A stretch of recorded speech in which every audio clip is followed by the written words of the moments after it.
so easy to get this wrong.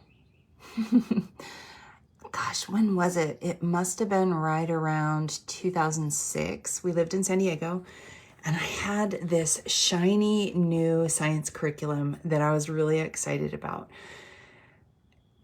And I have to go back, let me get the sun out of my face. I have to go back and I have to thank an educator that saved my children from a super boring lesson. Because here's what happened. I had this amazing science curriculum. We were going to be learning all about things like life cycles of insects. But because I had the voice of this teacher in my head, I saw it. And because I saw it, my kids... So picture this, I've got my shiny science curriculum, we're getting ready to do some stuff, and one of the boys comes running in from outside. Mommy, a caterpillar, a caterpillar. And I was like, in my head, I'm thinking, okay, we're just about to do science. I have multi-generations of kids, 12 years between my oldest and youngest, so the littles were playing outside, the olders were inside, we're getting ready to do science. And now I got this issue, I got this caterpillar. So we all stand up and we go outside and we see the caterpillar. But it's not just crawling. The caterpillar is starting to encase itself. And I thought, let's just watch, guys. Let me get you a snack. And we sat there and we watched the caterpillar spin. Is it a cocoon or is it a chrysalis? Go ahead and comment below. If it's a caterpillar, is it a cocoon, or a caterpillar? I had to say it like that because my third son, when I was teaching him about butterflies and caterpillars, and I was like, and what does it spin? And he goes, a cocoon. So cute.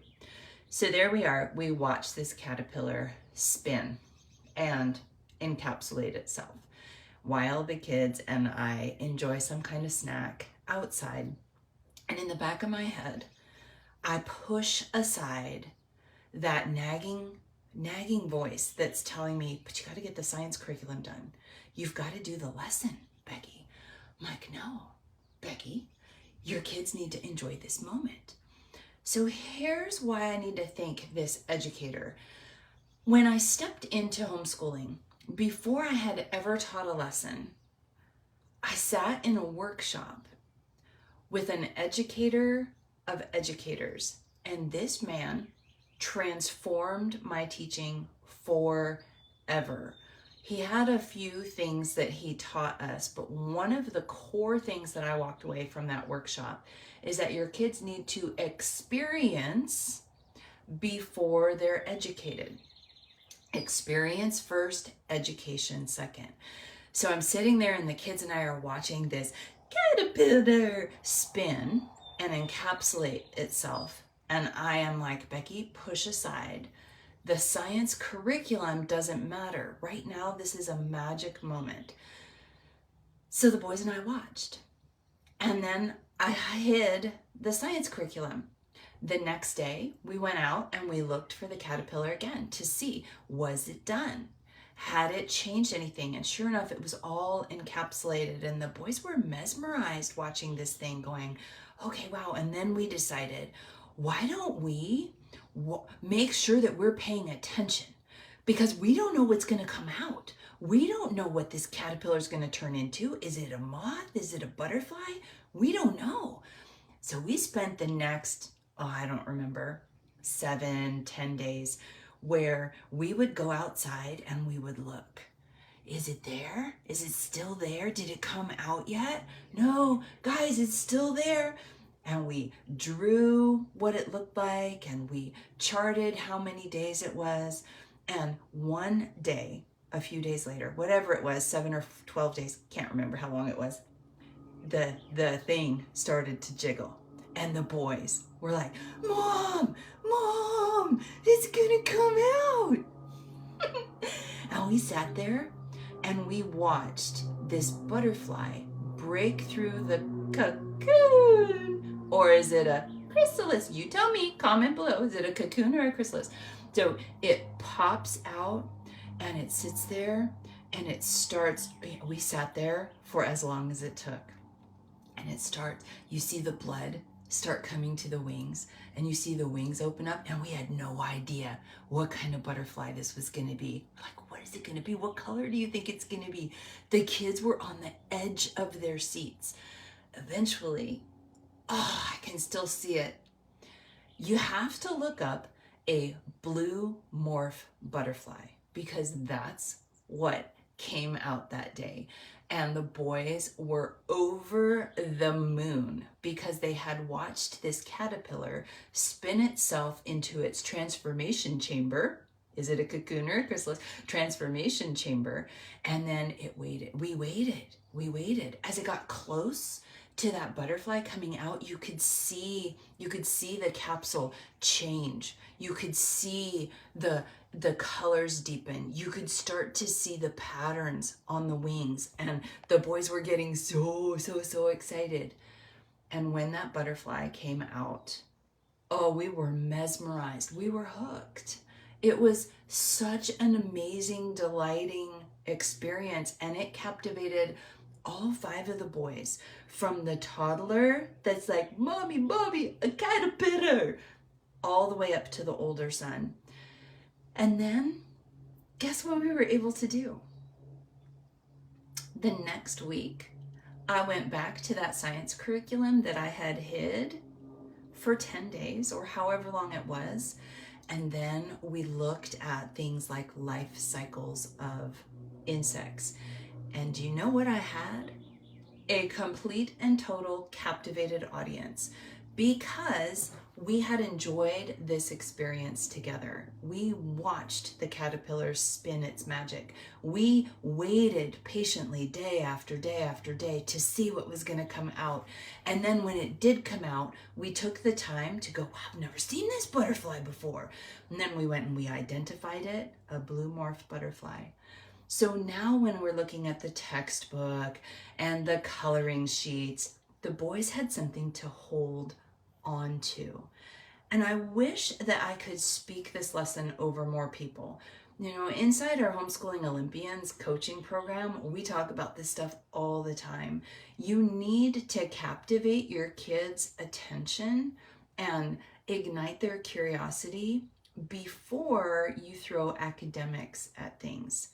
Don't destroy your kids' love of learning with academics. The academics are important, but they are so far below a love for learning, a delighting together, a curiosity, like what's going to happen. I love that memory of the caterpillar, and every year after that, we did the same thing. We would watch for the caterpillars. We would watch them spin their little home. Is it a cocoon or a chrysalis? And then we would watch and we would wait for the new blue morphs to be born from their little palaces.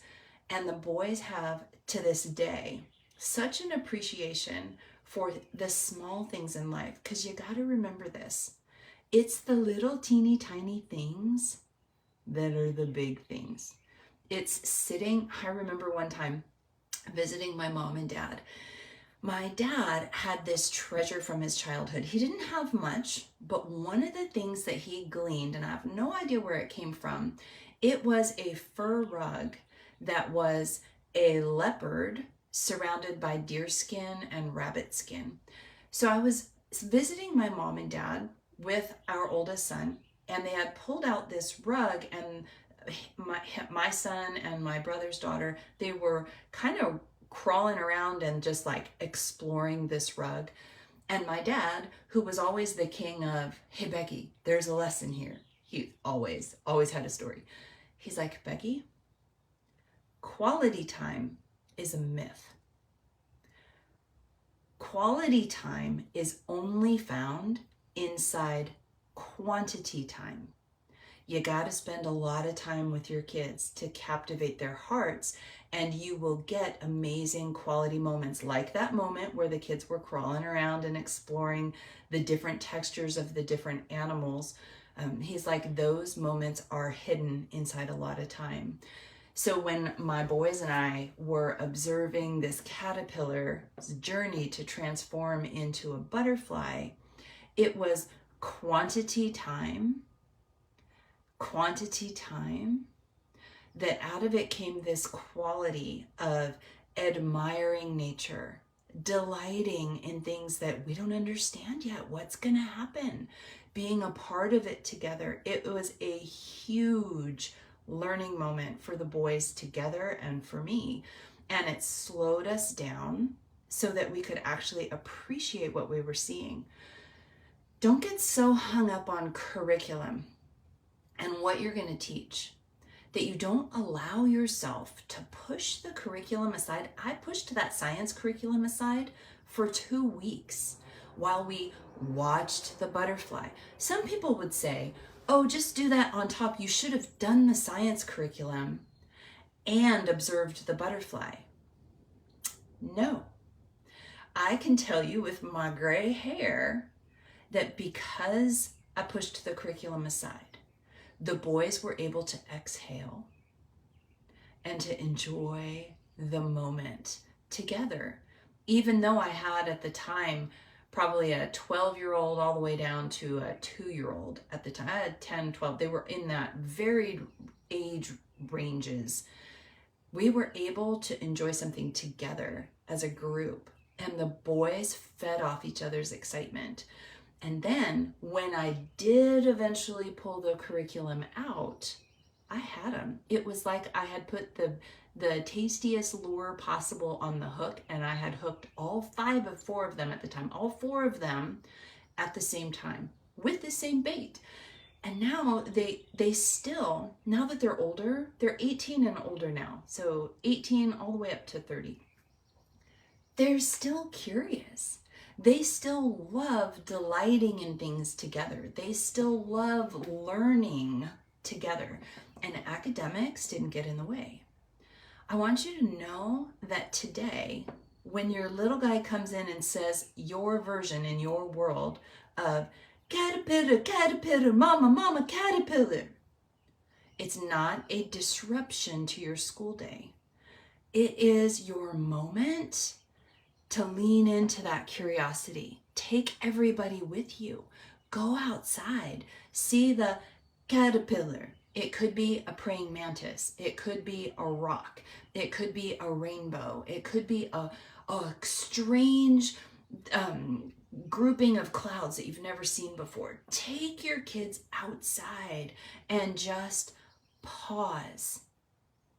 And then be attentive. Is this something that we can do together for an extended period of time that's going to wet their whistle for more?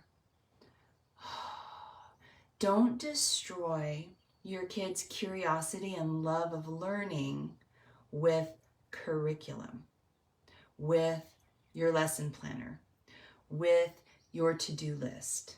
That if you feel like if it doesn't get to done, then it's a waste of a day.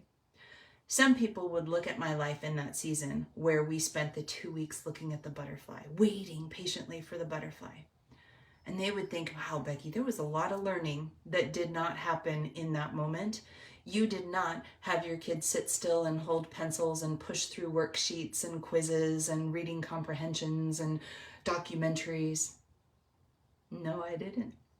And guess what? Guess who has amazing connections with all 5 of her sons? Guess who has amazing kids that love to learn? Guess who has amazing, brilliant kids that love to see something, get curious, and then look up what the answers are? Guess. It's not the one, most likely, that had their kids sit and work from 8 o'clock in the morning till 5 o'clock at night doing school. It's the ones that delight right there with the kids, that can recognize that sometimes running outside and looking at the caterpillar is the best thing that you can do for your school day right now. So watch for it. Watch for the moments. I love that you're outside right now, Hester. Watch for the moments. Lean into them. Slow down.